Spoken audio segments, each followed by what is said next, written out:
What's going on, everybody? For Cryptocurrent, I'm Stephen Miller, and you're watching Cryptocurrent Live, the show where we bring you the latest and greatest from the wild world of crypto every single Tuesday and Thursday at 7 p.m. Eastern Time. I, of course, am joined today by my co-host, Richard Carthon. Richard, how we doing? Doing good. Seen brighter days. We're seeing a little correction going on in the market right now, but usually when people are starting to freak out and there's blood in the water, it means there's good buying opportunity. So overall, doing pretty good. How about you? Look, man, it's another great day in crypto land, even though we got a dip. The truth is people are freaking out over nothing. Again, if you are like we talk about this every time and time again, when these drops happen, it's a buying opportunity. If you are freaking out over a 10% drop, sorry, NGMI, not going to make it. Okay? People need to relax, okay? This market is nowhere near done. We are seeing a retest. We're seeing a healthy correction. That's all that we're seeing right now. But if you want to see more from the world of cryptocurrency and learn a little bit more about what we do here, we've got a great interview that just debuted yesterday with where Richard sat down with Riddick Dutta from Sublime Finance talking about crypto lending. And then also upcoming later on this week on Friday, we have his interview with Christoph, not going to even try to butcher that last name, from Request Finance, who is all about asset management in the crypto world. So, a lot of really exciting stuff coming up over here. Of course, we put out our content all the time here on YouTube, but we also release on our podcast channel as well. So, feel free to follow us through any podcast platform that you prefer. But also, please do us a favor, make sure that you like, subscribe, and comment on these videos. We want to make sure that everybody is getting exactly what they want out of Cryptocurrent Live. So please hop in the chat, leave us a comment, let us know what you think, and we'll try to make the show better for you every week. But anyway, we got a big show ahead, so I think we should just dive right into it. This week, we are talking a lot about getting to know the layers of Web3. And also, by the end of it, we're going to share a little bit more in our blockchain bets segment about what 6 top projects we think you need to have on your watch list. So, what do you think? You want to get into a little bit of the news first? Let's get it. Let's educate these people. All right, buddy. This is buy, sell, or hodl. Buy, sell, or hodl. So every week here on Cryptocurrent Live, the very first segment we always do in this show is buy, sell, or hodl, a little moment where we give you some of the latest, greatest news from the world of cryptocurrency and let you know whether we think it's bullish news or bearish news. And in this case, today's headline is Joe Biden has signed the infrastructure bill into law. Richard, tell me a little bit about what you're getting out of this and what we really need to be focusing on out of this story. All right. So some key takeaways. First, passed with the infrastructure bill passed with the crypto broker reporting requirement. It's extremely vague. So it casts this giant veil across the word crypto broker. And that is just opening the floodgates of allowing a lot more people to technically be under that definition. Now, initially, experts are saying that the broad definition will stifle innovation, and I think there's some truth to that. But overall, I don't think that's gonna end up being the case, simply because um, even with people being under the definition of a crypto broker, people are still going to be investing. People are still going to find a way to get into crypto. Like, crypto's here. Crypto was on the precipice of, like, will this be something or will it crash and go to nothing? I'd say, like, in the last cycle of 2018 to 2020. So, like, there was a true bear moment where we saw the top of the Bitcoin go all the way down from, like, 19,000 close to 20,000 all the way down to 3. And when it was chilling there and it would go between like 3,000 and 6,000 for like a few months, it was around that moment where they could be like, okay, crypto could actually just go to nothing. But then 2021 happened. Crypto's not going anywhere. The world knows about it. It's here. And there's a lot of excitement in this space. And you're even starting to see, again, institutional money flooding into the place. And most institutional investors don't want to have egg on their face. They don't want to look silly. And so they're going to find ways to keep making sure that their investments for the investors looks good. So, although this opens up the floodgates for other people to potentially be targeted as a crypto broker, um, I don't see this as being necessarily the I don't say the end of the world, but like the end of crypto or end of crypto innovation. None of that. It's meant to be a scare tactic, and ultimately, it's meant to put an attention lens focus on crypto, because the American government wasn't taking crypto very serious, and they are now because they know they need to, because they know that they don't jump on this now and don't have something in place for a reason to be looking at this, it's going to kind of just pass them by. And so I'm gonna bring up Senator Loomis proposing a new bill to limit the controversial broker definition, and it's aiming to exclude non-custodial actors, aka miners, staker, wallet providers, and developers, which is great.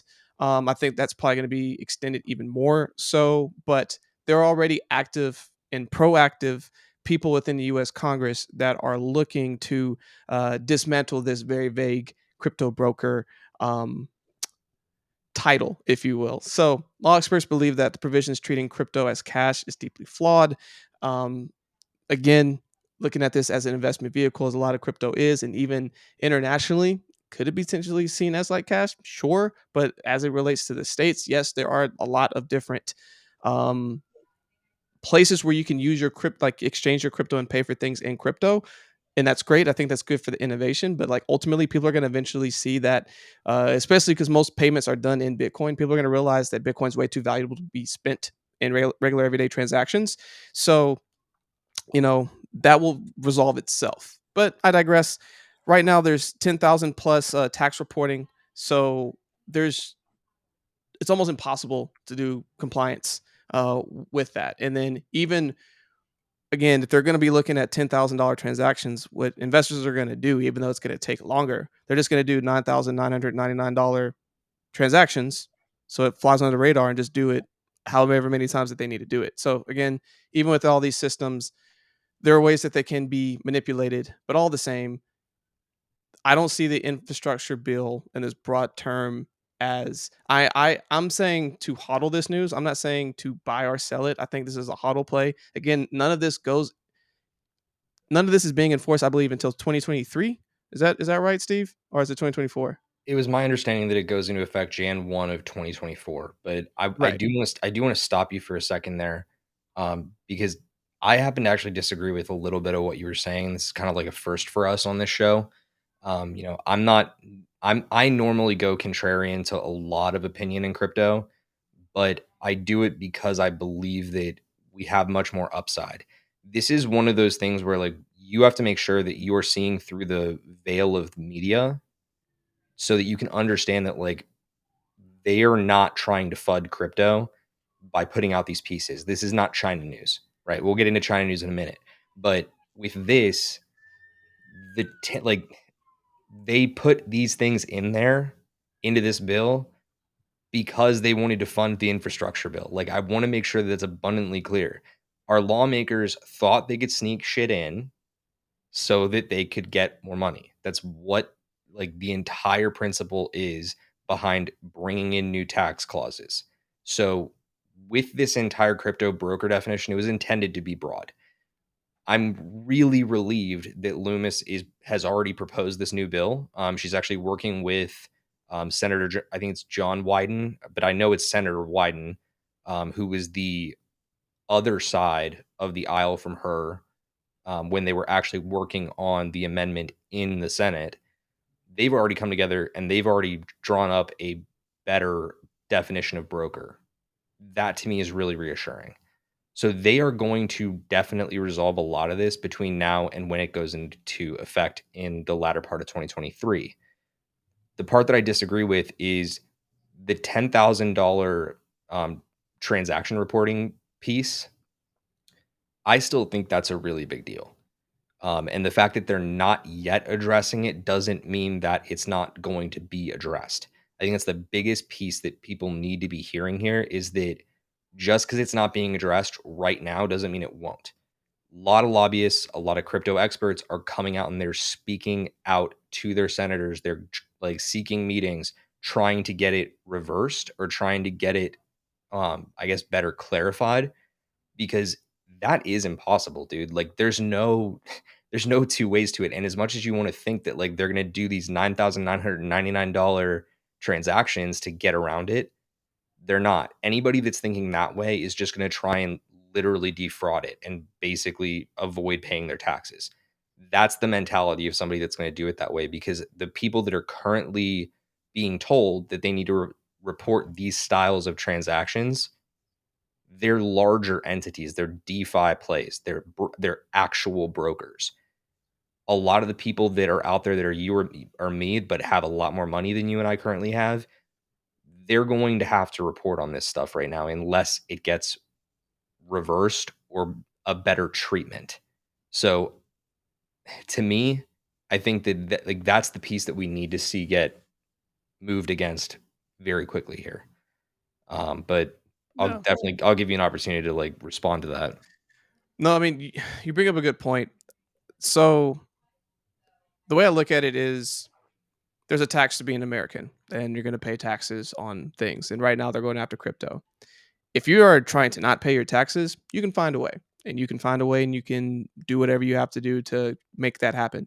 I think for the people who are going to planning on running and doing their crypto taxes anyway, this is like nothing new. Like there are different systems out there. I'm gonna give a quick shout out to CryptoTrader.tax. That's the one I used last year that we had them on the show. Great one. Helped me with my crypto taxes. I threw that stuff in there. They told me how much I needed to report and needed to pay or whatever. It took like a matter of minutes and it cost me a couple $100. It was one of the best investments I made last year. Um, but the whole point being is that like I'm going to pay my taxes. So like if I have a $10,000 transaction, a $100,000 transaction, $1 million transaction, it don't mean no. It makes no difference to me because I plan on reporting that because I'm paying my taxes. So it doesn't matter. But for those who are trying to not pay their taxes, I feel like this is a bigger deal. So that's kind of how I look at it.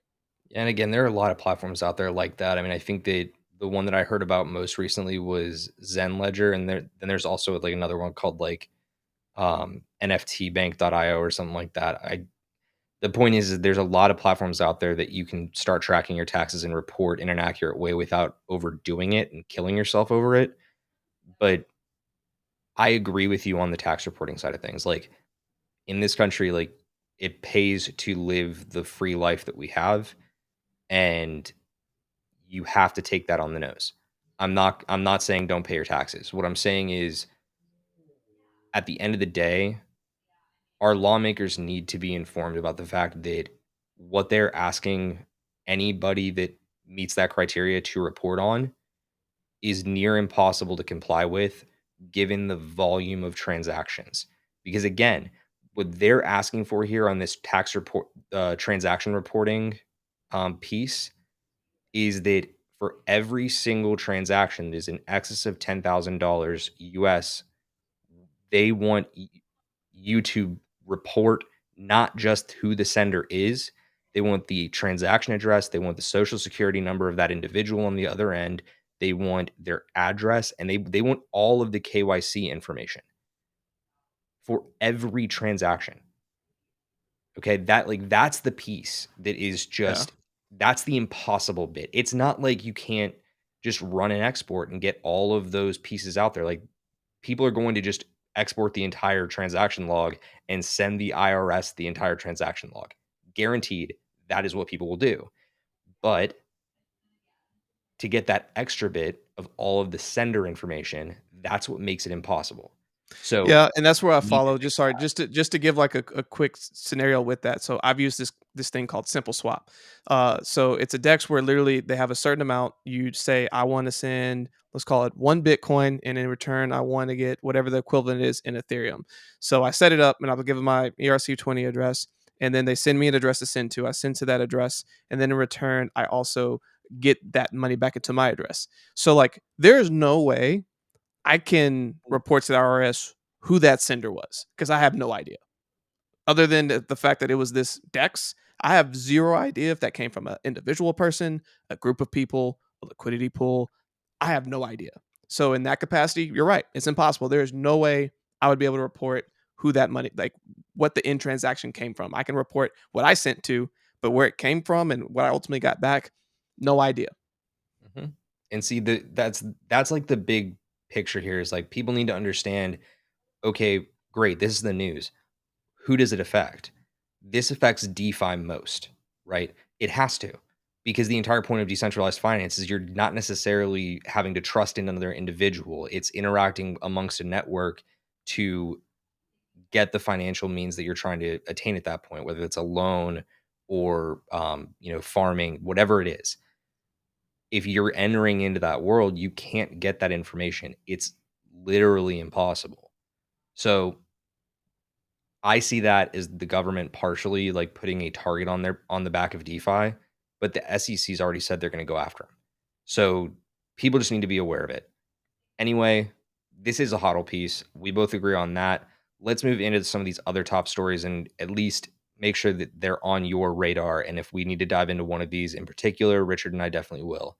The other top headlines that we have going on today, just recapping from what happened over the weekend, the SEC did come out and they denied the VanEck Spot Bitcoin ETF application.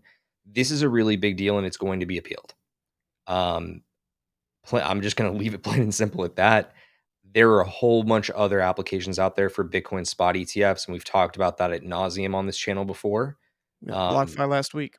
yep, but the reality of these spot ETFs, which are essentially they have the amount of Bitcoin on hand to back up every single one of the shares. That's the entire purpose of it, as opposed to trading on a future. The SEC denied it, said, no, we're protecting our investors. It's too volatile of a market, blah, blah, blah, blah. Protecting, protecting, protecting. It's all BS. Gary Gensler is terrible, and that's the reality. We need more people to be speaking out against that. Next, Israel has announced that they are adopting new anti money laundering regulations for crypto. That went into effect today. Um, Personally, I think it's a really interesting story. It's not going to affect the broader world, but AML is something that is going to be a topic of developing interest throughout the next bear market. So keep that on your radar for sure. I told you we were going to talk about China earlier. China has officially issued a warning to all of their state backed enterprises to cease involvement in Bitcoin mining. That should not be news. It just means that inside China, basically all of these state owned businesses gave their government the middle finger when they originally were told to stop mining. Um, it doesn't change anything. It's not a FUD story. The next piece was the Texas power grid may, in fact, be strained by an influx of Bitcoin miners. It was no secret that when all of those miners left China, that they had to find new homes because they weren't just going to cease operation. So we found out through the last couple of months that a lot of those miners found their way to Kazakhstan, but also to the States. So one of the states that they went to that was very mining friendly was, in fact, Texas. But last year, the Texas power grid suffered a massive catastrophe when basically it went down during a deep freeze in the state of Texas. Richard experienced that firsthand. Yep. So I Terrible. guess like just on that front, Richard, tell me whether or not you think that that is worrying for, I guess, the state of Texas and even miners in the state of Texas. Ooh, man. So I'm selling that news personally just because we Texas got exposed last year, and they're definitely doing things in place to build up that infrastructure. But they also made it crypto friendly for a lot of these miners to come in. So like I don't know that they're going to be able to at the same rate that they're letting miners come in at the opposite rate of like trying to build more infrastructure. I don't know how quickly they're able to do it. As long as we don't experience another ice storm, I think we're fine. But if somehow we had another what we had earlier this year happen again next year, oh, the power system in Texas is screwed. I mean, but like, correct me if I'm wrong. Wasn't that a like once in a 40-year type Oh, storm?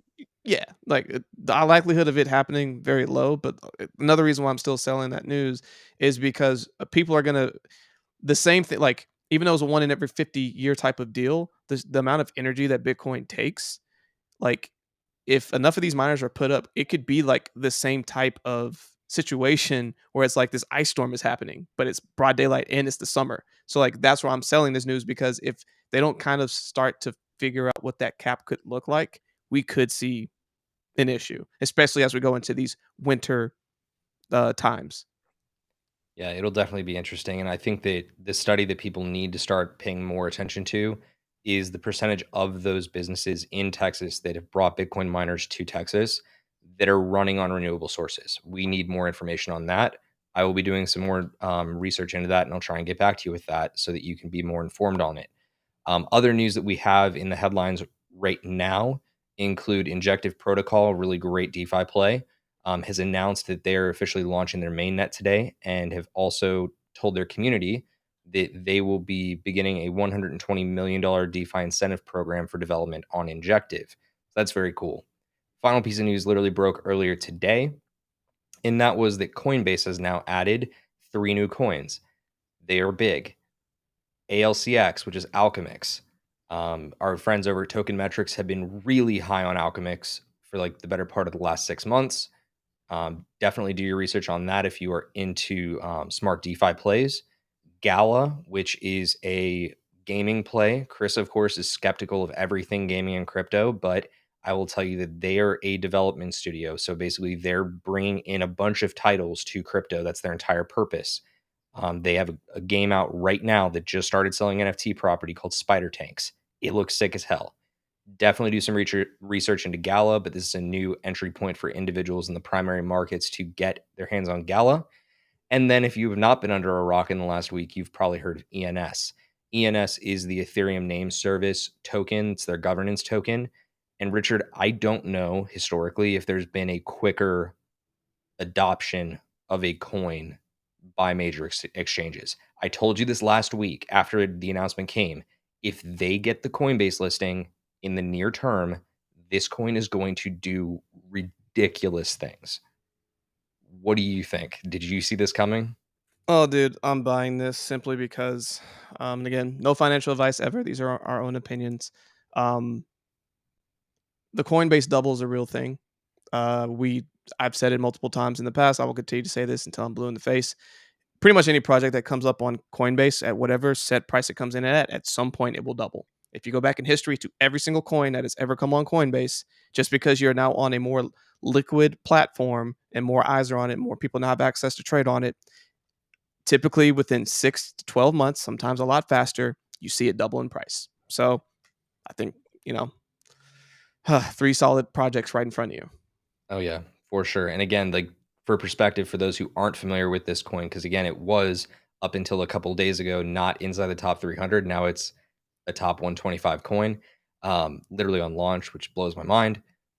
ENS is like within a day and a half, like they were already listed on Binance and KuCoin, which is insane. But they also got on 2 other primary exchanges outside of the US. And now they're listed on, I want to say, the vast majority of primary exchanges. Coins take forever to get listed, right? Like that's not a secret, Major exchanges too. right? Like it takes a long time. Like even the list that you have over at Coinbase right now, like for newcomers, it probably seems extensive, but it took a long time for some of these projects to get listed there.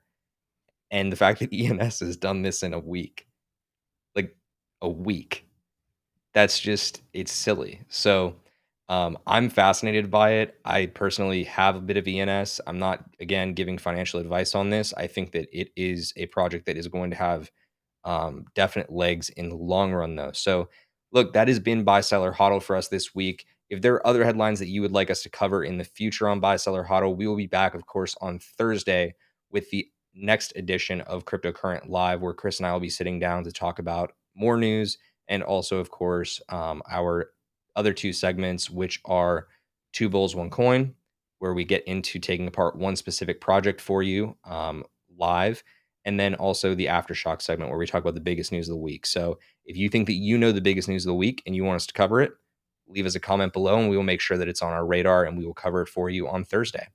But we have our next segment up. But before we get there, I just want to make another quick reminder to everybody. If you found any of this extremely helpful, please let us know in the comments. Make sure you're liking the video and also subscribing. Frankly, you can also dislike this video if you want. We just want to get your feedback on what you think of the content that we're putting out. But of course, also make sure that you are following Cryptocurrent up on Twitter and Instagram and even on TikTok, where we are putting out some very entertaining content of Richard um, doing things. I don't really know how to say it beyond that, but like you're definitely doing stuff in those videos. It's not just like you staring at a camera. So Nope. again, that's been Buy Seller Hodl. Let's move into our next segment, which of course is Crypto Decrypted.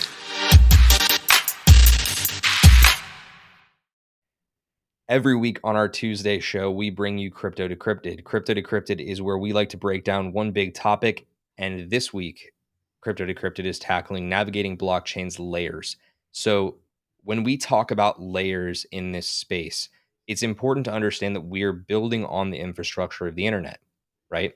So in the original internet, there are different layers that came along. You may have at some point learned about the origin of the internet and how it was, founded by DARPA, which is like a US government agency. And eventually it was rolled out publicly and people started building on the internet as a public resource and utility.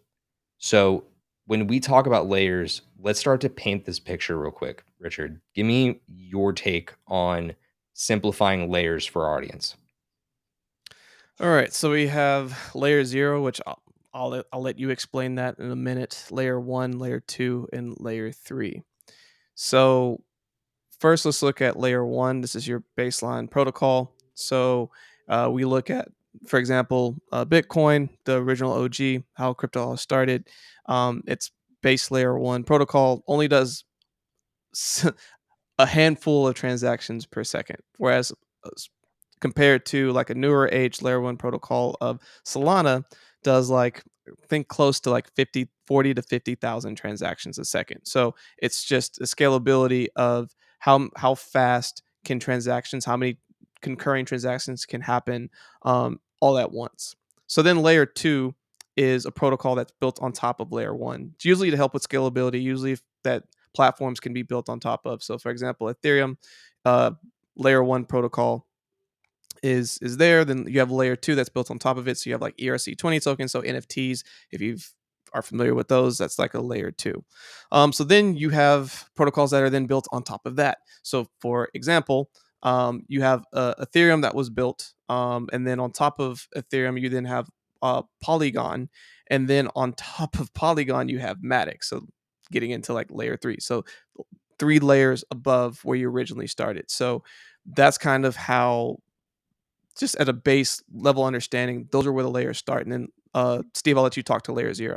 So I want to get to layer 0 actually in a little bit more time here. I want to be able to build on what people understand of like the internet stack first.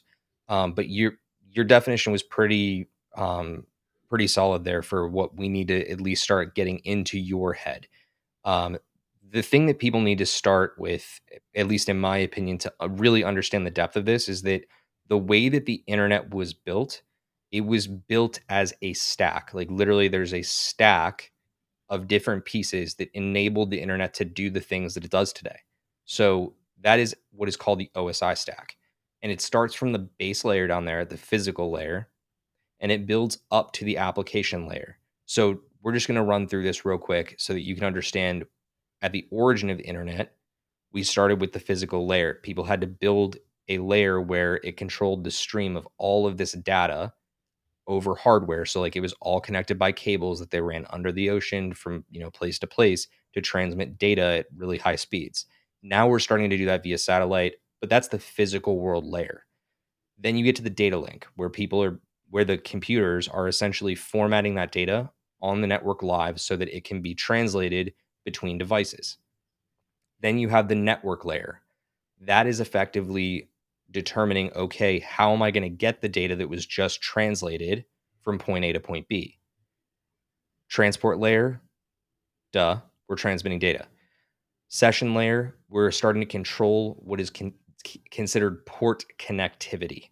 So connecting platform to platform. So like if you wanted to connect data inflow from one source to another, you need what's considered an API.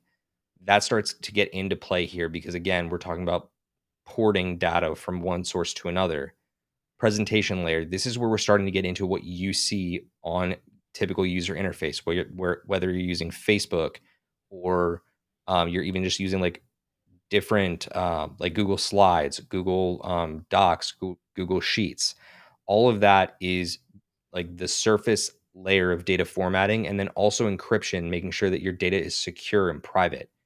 Then finally, the current internet gets you to the application layer, where essentially you have that actual human computer interaction. So you're posting on Facebook, you're tweeting, you're doing all sorts of stuff across the internet, whether it's e-commerce, you pick, watching this YouTube video, for example.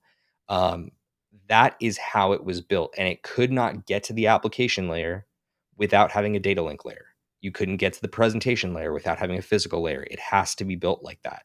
So when we get into this larger discussion about blockchain stack, we are actually applying old principles to new systems. You have to build it sequentially. So when Bitcoin came along, just like Richard had said, it was layer one. So in the layers of Web 3.0, as we're starting to develop into this new world of taking ownership of the internet, we started with the network layer, layer one. Now, you see the routing layer underneath that at layer zero. You need to understand that that principle came just after the fact. So people started developing that idea after we already had Bitcoin, after we already had XRP, after we already had some of these very significant precursors that were founded during the cypherpunk era. So network layer one is Ethereum, creating a network, Solana, another network, Cardano, a network, XRP, Bitcoin. All of those are networks. On top of that is where we start getting into layer two, which actually is the broader sense. It is the settlement layer. So, just as Richard had said, with Polygon Matic, it is a layer two system, but it is built on top of a data stack first because you need to be able to flow data into Polygon Matic, which is a consensus system. It's the means of verifying on their network. And then it scales up into the contract. So we mention smart contracts all the time on here. In the Ethereum world, you have three specific contracts. You have ERC20, ERC 721, and ERC 1155. These are all the mechanisms with which you're able to transact. These are contracts that can execute on the data that is basically baked in below it or that is fed to the contract. From there, we get into modeling and application layer. Richard did mention that that is sort of what is considered layer three. It is and it isn't. So for protocols that are a verified layer two solution like Matic, they can have their own layer two above it because in the situation of Polygon Matic, they actually have started to kind of take on the responsibilities of a layer one in a lot of ways, right? So on top of that, it's kind of like more of like a layer 2.1 because these three layers are really, really essential. So in that case, you start to see these applications form where you're going on a Uniswap to swap tokens. You're going to SushiSwap to swap tokens or buy NFTs. Excuse me. You're going on to Aave where you can handle lending, or even into the gaming world with Engine or Decentraland. All of that takes place at the very top, and none of it can actually work without the underlying layers functioning properly, but also calling upon the layers below it. Then you get to these two outer bands. You have interface and you have routing. So, real quick, interface is where you are actually touching Web3 directly. So, what you have likely on your browser is a MetaMask wallet or a Trust wallet. Both of these are where you actually have Web3 interaction points built in. That's where you come in, basically the comparable to what we had in the internet stack of the human computer interface. Layer zero is the really foundational element that lies underneath all of these ecosystems. That came into play, Richard, like from your perspective, was it probably in the last 3 years? Yeah, I'd say um, end of 2018 to 2019. So that's when it started to become a much more prominent idea. And it's this idea that we need not just to have these networks found at layer one, but we need them to be able to communicate. We need to create an internet of blockchains. So Avalanche, Polkadot, Syntropy, and Cosmos, all four of those are layer zero solutions. They're actually working on creating networks of networks. They want Ethereum to be able to communicate with Solana. They want Solana to be able to communicate with Cardano. They want all of those networks to communicate with their main layer solutions that are built on top of these networks. So all of them take unique approaches, but this is what we're talking about when we bring up a stack. One can't function without the one underneath it. So, Richard, based on what you're seeing on screen right now, is there something more that we need to dive into here when we're talking about understanding these layers?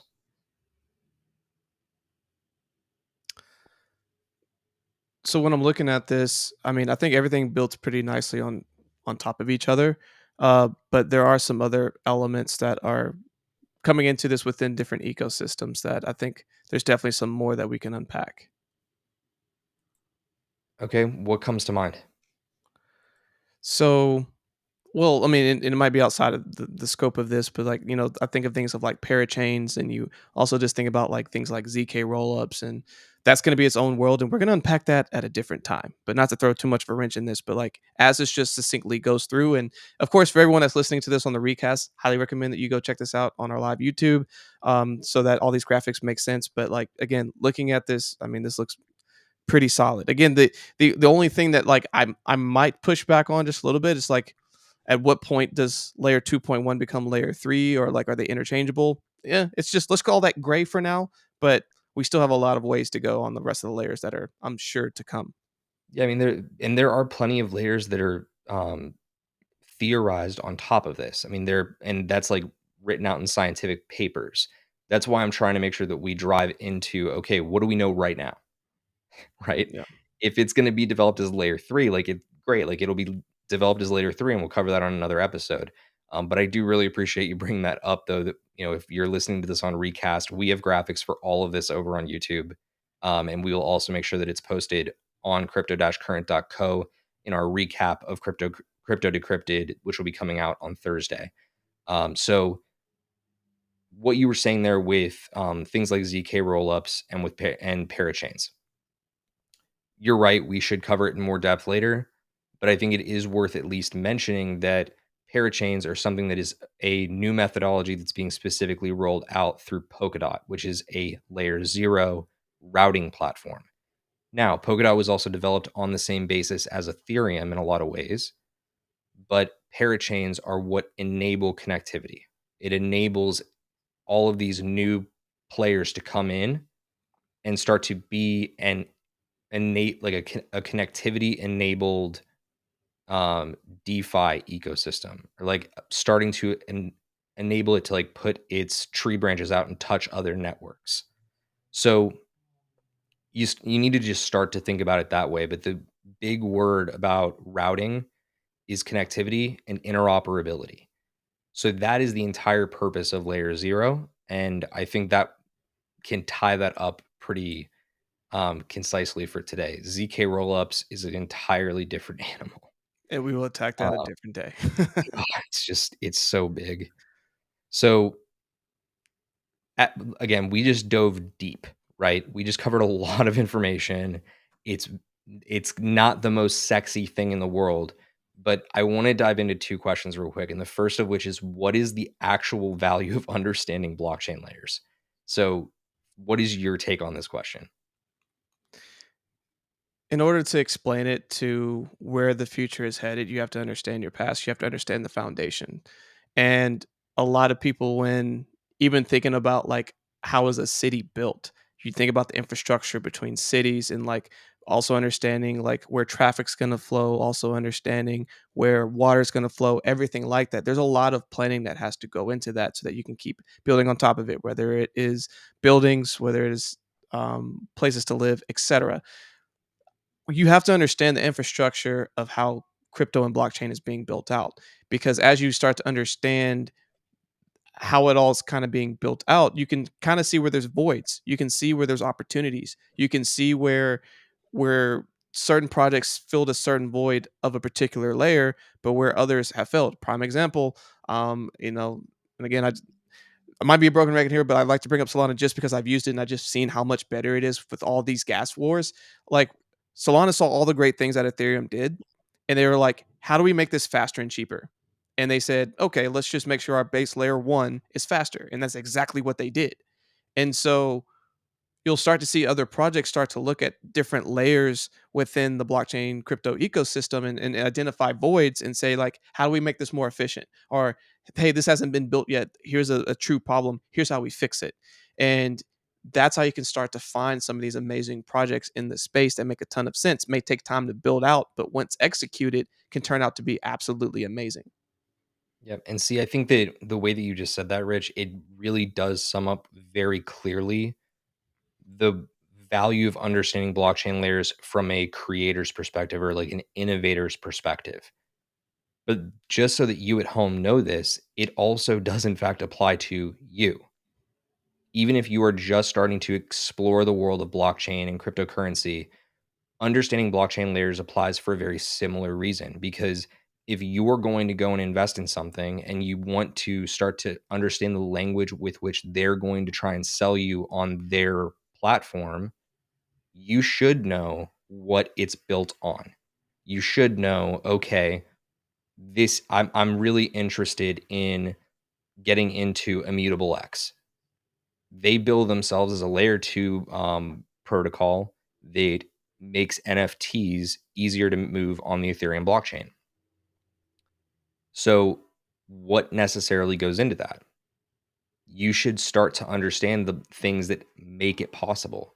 Because, especially if you don't see how it's all connected, you're going to end up investing in something that is non-executable, right? The team that is behind it is going to struggle to actually execute against its vision if the layers underneath it are not properly incorporated. So it ends up coming down to like a logic experiment, but it'll make you a smarter investor, especially if we're talking about, fundamental knowledge. If you decide to invest on the long-term scale, having an understanding of blockchain layers enables you to assess and evaluate the fundamental factors of a project a lot better. So that to me is a greater piece of value that you get out of it, even if you're not an innovator, if you're just on the side of like trying to understand blockchain for the first time. So let's speak to that for another second with our second question. Which of these layers deserve the most attention in the current market cycle? Now, that's a big question, Richard. It's a huge question.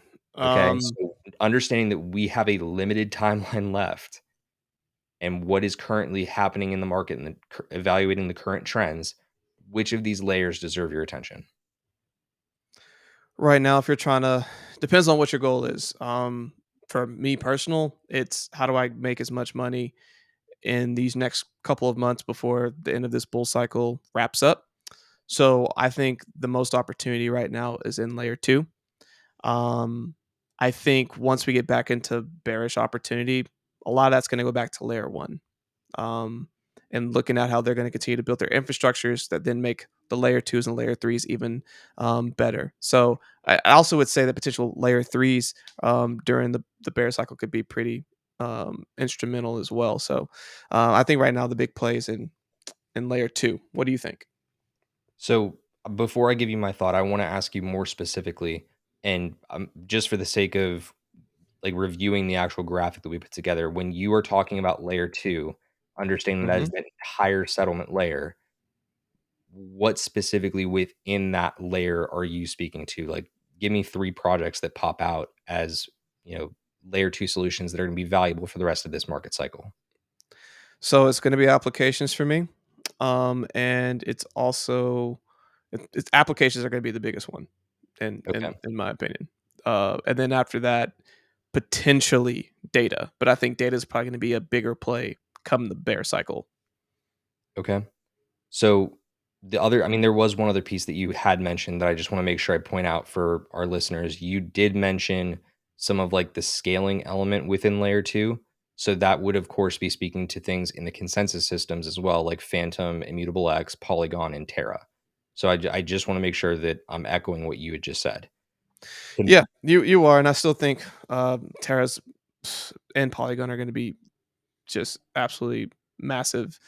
But as it relates to the immediate, like, well, I guess again it all goes to timeline, but yes, just applications and I'm still gonna go with data being in the bear, but like the consensus with like a Luna, Polygon, Immutable X is probably gonna be massive too. The challenge that I have with a couple of these is that a lot of these consistent systems are great in theory and like will make money in you know a decent amount of time, but most of them are gonna fail because it's a very hard problem they're solving.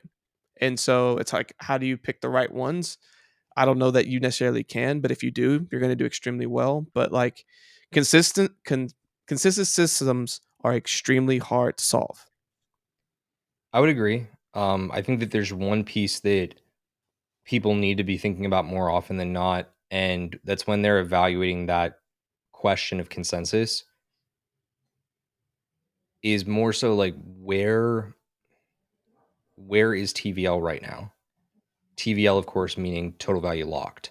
So the amount of value and money that is currently locked up in that ecosystem. That's a huge metric to determine whether or not it's actually got staying power. The other piece of the puzzle there for consensus systems is actual adoption. Like, what does the user base look like? How active are your users? So, to me, all of these, to your exact point, they don't have enough basis to really take off. So, in my world, as I look to the next phase of where we're headed after this cycle, I think that routing in layer zero is going to be the biggest thing. But for this current cycle, I'm probably leaning still more layer one, but I think that I'm leaning layer one if I'm wanting to play conservative. I think that if I want to be a little bit more risky, I'm just like you. I'm going straight to the application layer because that's where people are trying to get their hands dirty right now. They want to be Yep. able to play, they want to be able to start to engage in the world of DeFi and NFTs, and that all happens at the application layer. So, look, those are our quick takes on what we are seeing in terms of what you should be paying attention to within the current market cycle, given these new layers that we're bringing to your attention. But that's going to wrap up our Crypto Decrypted segment for this week. Again, if you appreciate this segment, show us a little bit of love, give us a like. We'd appreciate it a lot. We really do want to make better content for you and to engage with you and keep this conversation going. So leave us a comment as well. But we have one final segment that we always bring you on Tuesdays where we bring you our top picks for the week ahead. That should be pretty easy considering we just had a massive market sell off. So it's going to be a very tight competition this week. But let's jump into blockchain bets. Blockchain bets.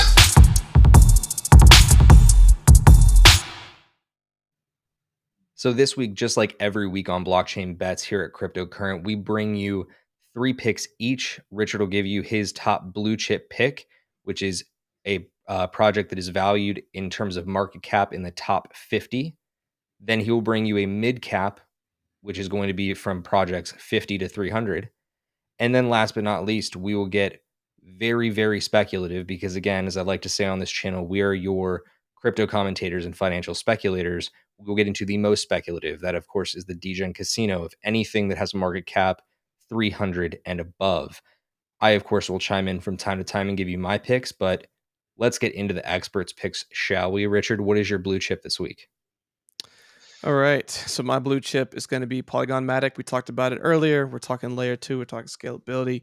Polygon, even with all of the bullish momentum that's been happening in the market, it's kind of just been steady and hasn't had seen significant pump up. It's retracing right now. It's finding its support around its current levels. I believe around like $1.60. And I believe once support is found for Bitcoin, Ethereum, all the rest of the blue chips out there, and we see our potential next run up, this is going to be one that does pretty well. So in the next week, I think that Polygon Matic could see a pretty solid run. Dude, Polygon is so undervalued. It is.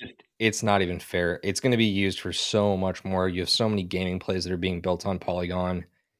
To me, like I see that right in the same kind of league as Cardano now, and that's big for me to say considering I've been a Cardano bull for like the entire cycle. Um, but I think that you got a really good pick there, and they will be picking up steam shortly, I'm sure. My pick this week is kind of similar. I'm going to go with Algorand. Algorand is a layer 1 protocol similar to Ethereum and Cardano, but Algorand has been getting a lot of private funding lately, like a lot of private funding. So to me, when I see the market down and it not reacting to a lot of this funding news and it's really flying under the radar, I see a big opportunity and I see them probably staging up some type of bigger announcement that's actually going to capture a lot of attention. They had the AVM announcement, which is the Algorand virtual machine announcement, I want to say like a month ago. And people are still underestimating the impact of that. So I'm picking Algorand not just in the short term, but also in the long term. But Richard, what do you have as your mid cap this week? So my mid cap is Kasama. I think that, and that's KSM. It has been retracing pretty hard. It's found it's one of its local support systems. So a lot of what I'm saying this week is going to be very TA driven, so technical analysis, not so much fundamental. But I mean, fundamentally, like there's a lot of excitement still in the Kasama network. There's a lot of really cool platforms being built on top of it. A good example is like Kasama Starter, which is one that I brought up in the past. But all the same, it has pulled back pretty significantly. It's at one of its current support lines. I think it's going to hold, and that means that we could see it in the next week flip pretty well. So that's another pick. Is going to be a lot motivated by technical analysis, and that's why I'm going with Kasama. Awesome. Well, my pick in the mid cap this week is going to be Thorchain. Thorchain is granted an interoperability play that's built on top of Cosmos. However, I think that it's got one of the strongest teams out there. To me, the ability to exchange assets across any protocol is something that is super needed within this space. And they got the absolute hammer dropped on them earlier on this cycle due to two hacks that were just super unfortunate. They fortunately were able to work with the hackers behind it to get the money back. They ended up being a white hat hacker group, and they basically worked together to patch the flaw. But all of that then was returned to the holders, and it has not recovered since. So right now, I believe it's trading right around $10 or just under $10 since the market drop. I think that's a really, really solid entry because it is going to return to all-time highs eventually. And I think that it may be able to pick up a pretty big run once we start to see money move around in this next week from people buying the dip. Now for the best Yeah. part of the show. I just want to say that was a really good pick. I also am a big fan of Thorchain. They're doing some awesome things in the space, and they even just dropped their own NFT. Thor Guards might be a fun little thing to go check out. So I guess just to ask the question before that, we've discussed it in the past. So like again, if you're a fan of the show and you like hearing our calls, let us know if you want to hear about more of our NFT picks for the week. But Richard, would that be your NFT pick of the week right now? Yes, by far. They sold out their minting in like 15 minutes. So like especially right now where we're kind of in this NFT like dead zone where things are a little bit slower and not picking up, the fact that they sold out that quickly and they sold their rarest NFT for like $500,000. Yeah, it's one to look at. Yeah, look, I really like the design of them. Actually, I think that it's something kind of new. It actually almost reminds me. I was thinking about this earlier. It kind of reminds me of Funko Pop a lot. Mm, nice. So an interesting sort of vibe over there. Um, I will tell you right now, I don't have an NFT pick this week. I watch that market really, really closely. The volume's returning to it. Like, let's not get that twisted. It is absolutely returning because Ethereum has been trading sideways and down. In those situations, that's when we start to see some life out of the NFT market. And outside of those times, that's when it goes dead. For right now, I'm not going to give a pick for NFTs, but I think that I would love to hear more about your DGen casino play because it's one that's even new to me. All right. So Merkle Network, we just talked about interoperability in different platforms trying to do that. That's what Merkle Network is trying to do. So ultimately, they are a Web 3.0 interoperability protocol that enables cross-chain transfers from blockchain assets and data between blockchains. So they are trying to basically aspire to do what Thorchain is doing, and they're just doing it in a different way. And it also goes to the point of something that I wanted to bring up earlier and forgot to mention, that there are a lot of projects that are literally doing the same thing in different ecosystems, and it doesn't make them any less valid, because going back to the consensus thing that I brought up earlier is that it's hard. It's a very hard thing to solve. There's, I mean, a lot of the different protocols, whether it's data, what have you, any of the different layers, they're very hard problems being solved in each of these. But after the problems have been solved and they have a pretty secure layer there, that's when they become rock solid, because then you can keep building them. You don't have to worry about that layer anymore. And so right now, there's a lot of space in the interoperability standpoint, and Merkle is one that's trying to go after it. And I think they have a decent chance of getting that done. So that's going to be my call. Awesome. And mine, in fact, is going to be very similar to that. Um, Remind me real quick, because I don't actually know. Do you know what network Merkle is built on top of? Binance Smart Chain. Okay. So I hate it, but also let's get into a different interoperability pick. I'm picking Bifrost this week.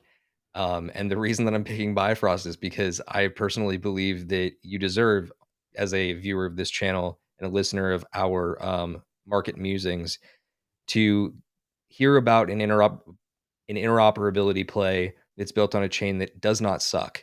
So that's why I'm bringing you Bifrost this week. Bifrost is a multi-chain middleware protocol that's being built, I believe, on top of Polkadot, but it could very easily be applied to Cosmos, and even the interoperability extension of Cardano that they're working on. Um, that again, that's me pulling from the back of my head. I definitely know it's being built on Polkadot, but it could be on the others as well. This is extremely low cap. I believe that it is right around $250 million in terms of market cap. And I think that if you have any exposure to this world, you would not be shocked to hear how quickly $250 million in market cap can turn into 1 billion. Um, Yeah. there's so much money in this space right now, guys. It's just silly. But look, Yeah. those are And real quick, our Merkle's built on top of Polygon, Binance Smart Chain, Avalanche, and Ethereum. The interoperability with all four of those chains right now. Sorry, just wanted to add that. look. In that case, I'm gonna have a little bit more, I guess, faith in Merkle, because they at least know how to choose 4 other really good chains to build on top of. But in any event, dude, I really don't like Binance Smart Chain. Like, there's just something I that know you really do. rubs me the I wrong couldn't. I way. couldn't tell. Uh, Couldn't tell. It for another episode. Anyway, that is going to wrap up blockchain bets for us this week. If you enjoyed our picks, let us know. If you have a pick of your own, let us know. We'd love to hear your pick.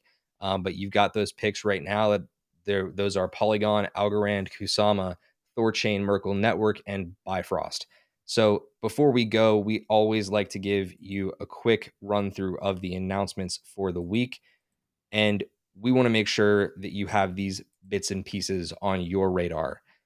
First and foremost, earlier today, Elrond has officially announced their Myar DEX. It has officially launched.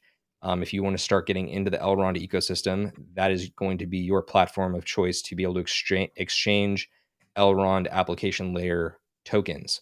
Then also, this was something that I just thought was really fun. You probably have played with them as a kid at some point, but the Hot Wheels franchise has officially come to the NFT space. They launched their official NFTs on Wax earlier today. I think that's really, really pretty cool.